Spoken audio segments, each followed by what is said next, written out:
안철수 씨가 4일날 서울시장 출마를 공식 선언한다고 해요. 이건 확정된 겁니다. 축하드립니다. 근데 언론들의 나는 표현이 좀 재밌어서 이게 봐봐요. 어떤 정치적인 정보나 가치도 별로 없는 사람들이 봤을 때 언론의 워딩이 대부분 이거예요. 아름다운 양보, 안철수 7년 만에 서울시장 도전 이런 거란 말이에요. 아름다운 양보라는 걸 계속 띄워주는 분위기거든요.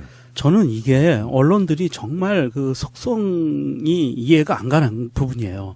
양보라는 단어 있잖아요. 이 양보라는 단어를 처음 사용한 게 언론사예요. 박원순도 아니고요. 안철수도 아니고요. 정치인들도 아니고요. 신문사에서 처음 사용했어요. 양보. 그러면서 이게 양보라는 단어 프레임이 만들어진 거예요. 사실 안철수 한번 짚고 넘어가 볼게요. 안철수하고 박원순하고 후보 단일화 합의를 하기 불과 이틀 전이었어요. 2011년 9월 4일 날 안철수가 오마이뉴스하고 인터뷰를 합니다. 거기에서 이렇게 얘기를 해요. 본인이 왜 출마 문제로 머뭇거리느냐에 대한 것에서 이렇게 이야기합니다. 행정과 정치를 하려면 최소한 10년을 해야 할 텐데 이 분야에서 내가 지속적으로 열정을 가지고 할 수 있을지에 대해 아직 확신이 안 서기 때문이다. 이거 불과 이틀 전에 이 인터뷰를 합니다. 이런 인터뷰를 했고요. 그러면 이게 양보라고 보기에는 좀 뭔가 이상하잖아요. 그리고 더불어서 이 프레임이 그 당시 안철수는 50%의 지지율, 50%의 지지율, 박원순은 5%의 지지율이라고 언론사는 계속 지금까지 얘기를 해요. 그런데 비교가 잘못됐어요. 전제가. 이 50%와 5% 지지율이라는 게 시기도 다르고 회사도 다른 두 개의 전혀 상관이 없는 여론조사 결과가 합쳐집니다. 50% 지지율 나왔을 때하고 이 5% 지지율 나왔을 때 서로 상대방의 지지율이 달라요. 그러니까 서로 다르고 시기도 다른 네. 여론조사를 합쳐서 이야기를 하면서 그렇게 해서 아름다운 양보다라고 얘기하는데 실제로 아름다운 양보 아니었죠. 아름다운 양보다 7. 예.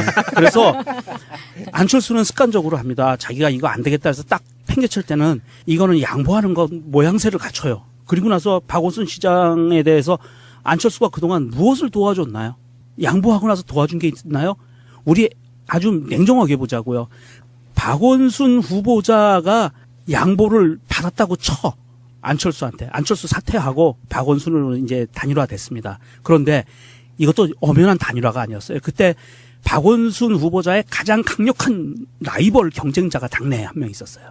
이쪽 진영에서 가장 강력한 라이벌 중에 한 명과 박영선 후보도 있었지만 그 당시에 한명수 총리가 있었어요.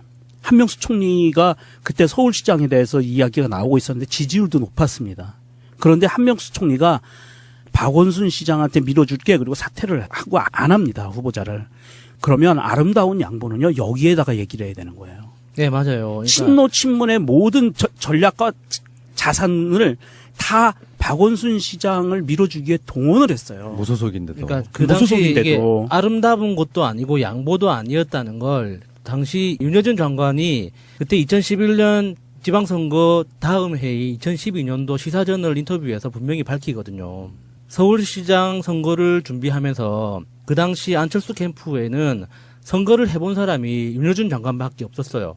그래서 윤여준 장관이 내가 후보로 나가든 안 그러면은 나 아닌 누군가가 경험 있는 사람이 후보가 되든지 간에 빨리 안철수 캠프의 이름으로 후보를 만들어야 된다.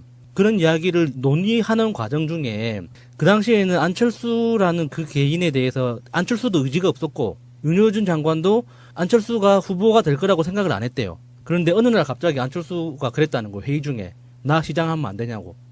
그래서 그 이야기가 나오고 나서 한 일주일을 안철수라는 사람이 시장이 된다는 전제하에 회의를 계속 해나가는데 박원순 후보가 등산에서 돌아온 날 있잖아요. 예. 밑창 빠진 신발. 그 수염. 등산에서 돌아온 날 이틀 전에 갑자기 안 한다 그랬다는 거예요.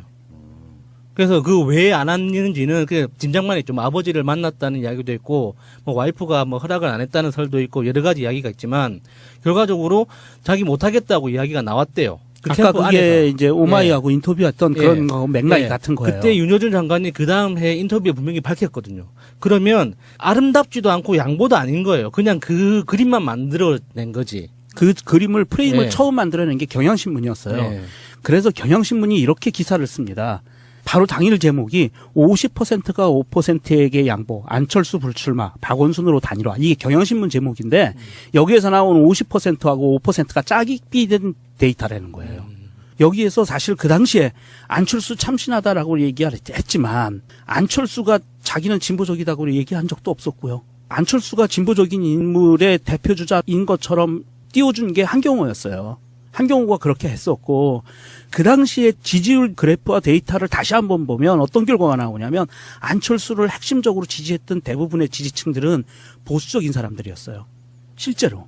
그랬기 때문에 이 사람이 그 당시에 야권 단일화 이런 개념으로 해서 아름다운 양보 이거는 좀 어울리지 않는 프레임인데 지금까지 오고 있는 거예요. 그러니까 언론이 도대체 어떤 의도를 가지고 그런 표현을 쓰는 건지 너무 의심스러운 거예요. 그러니까 이게 2011년 서울시장 후보직 양보, 2012년 대권 도전과 후보직 사퇴, 2014년 새정치민주연합 창당, 2016년 국민의당 창당, 쭉쭉쭉 해서 바른미래당 창당 등 이 중요한 표현이죠. 안철수식 정치 실험이 돌고 돌아 7년 전 시작점으로 회귀한 셈이다. 이거 정말 안철수 제대로 빨아주는 표현이거든요. 실험이래. 예, 실험이라는 건 의도를 갖고 했어야 되는 거예요. 계획과 의도가 있을 때 실험인 거지. 이런 건 이제 좌충우돌이라고. 예. 이거 어쩌다가 여기저기, 여기서 가서 쳐맞고, 저기 가서 쳐맞고, 돌고 돌아서 어쩌다 보니 다시 이 시간이 된 거지.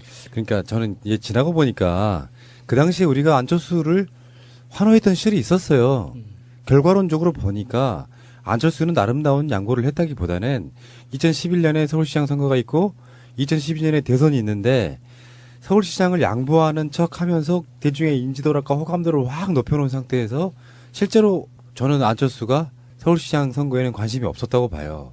에이 바로 대선으로 고 가자. 이 좋은 이미지를 갖고 그런 느낌이 아닌가 싶은 생각이 들어요. 그러니까 서울시장 관련한 박원순 현 시장에게 양보는 대선으로 가기 위한 일종의 페이크 같은 거였다. 그렇게 보는 게 더 맞지 않겠습니까? 근데 그 당시에 그렇게 언론이 빨아줬음에도 불구하고 안철수가 사실은 양보라고 하지만 그만둔 이유는 아빠가 하지 말라 그래서 그런 거잖아요. 아, 그런 썰이 있죠. 썰이에요? 예. 저는 윤여준이 그렇게 이야기를 직접 했기 때문에 저는 믿고 네. 있었거든요. 아빠가 아니고요. 아버지죠. 아이가 몇 살인데. 그래서 내가 공감을 못한 거예요. 아빠라니요. 왠지 안철수란 이름에는 아버지보다 아빠가 어울리지 않나요? 제가 아빠 아바타입니까? 그리고 안철수가 이번에 뭐 언론사 뉴스에 보면 뭐 7년 만에 도전 이렇게 이야기를 하는데요. 7년 만에 도전해서 글쎄요 10%도 안 나올 텐데 5%나 나올까? 또 그런 재밌지 않아요? 인재영입위원장으로 딱 취임하고 나서 최고의 인재가 접니다. 하고 그러니까 그런 셀프 인증. 그런 것도 있고요. 이제 네. 그렇게 되면 예를 들어서 뭐 예를 드는 거예요. 아직까지 정해지는 않았지만 박원순 시장과 안철수와 김문수와 이런 사람들이 이제 서울시장 출마할 가능성이 높아진 거잖아요. 네. 100%는 아니겠지만 그러면서 이제 선거가 2달 정도밖에 안 남은 거잖아요. 4월 지나고 5월 지나고 6월이면 되니까. 그러면 민주당 입장에서는 이게 안철수가 나왔다는 건 바라보는 관점에 따라서는 우리들은 안철수를 보수 후보로 보지만 일반 시민들이 안철수를 보수로 볼 거냐 진보로 볼 거냐 하는 부분도 있어요. 안철수를 진보로 보는 사람들이 많으면 이게 진보의 분열이고 안철수를 보수로 보는 사람들이 많으면 이게 야권 분열이란 말이죠. 근데 문제는 왜 이게 중요하냐. 사실상 안철수가 총선이나 대선을 거치면서 수도권에서 나름대로 아직까지도 득표력이 좀 있어요. 조금 남아있다고. 그러니까 진보 분열로 보는 사람, 야권 분열로 보는 사람에 따라서 이게 표가 어떻게 갈릴 수 있는 부분이 있어가지고 드디어 민주당이 최소한 서울하고 광주에 대해서는 결선 투표 하겠다라고 결정을 합니다. 그래서 지금 서울시장의 민주당 후보로는 박원순 시장하고 박영선 의원, 우상호 의원 이런 분들이 있는데 결선 투표 하겠다는 거예요.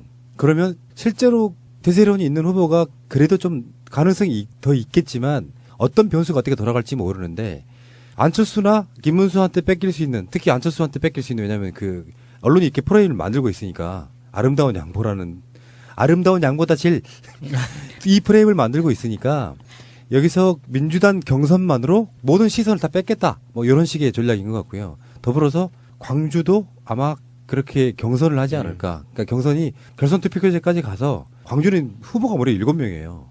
7명 중에 2명을 뽑아서 2명이 다시 결선에서 붙는다는 거잖아요. 뭐 인천도 3명이니까 최소 3명이니까 결선은 투표로 가게 될 것 같고요. 서울 같은 경우에 혹여라도 지금 현재 제일 큰 사람들이 이제 민주당에서 3명이 나와 있잖아요. 그 3명이 후보자 투표를 하는데 한 명이 절반의 득표율을 넘지 못하면 결선 투표하는 거거든요. 두 가지입니다. 하나는 유권자와 시민들에게 한 명을 50% 이상 밀어주시던가, 또 하나는 어찌됐든 그게 마음에 안 들면 누가 됐든 결선 투표에서 왕창 밀어주시던가 해서 미리 표를 집결시키는 효과가 큰 거예요. 이 결선 투표가. 네, 이제 와서 하는 이야기지만 결선 투표 해야죠. 저는 그 당에서 결선 투표 안 한다는 이야기 듣고 굉장히 실망했었거든요. 근데 이렇게 방송에서 말을 못 하고 있었는데 이 결선 투표 한다는 소식을 듣고 차라리 잘 됐다 싶었어요. 그래서 안철수 좋은 일 했다. 뭐 이런 거죠.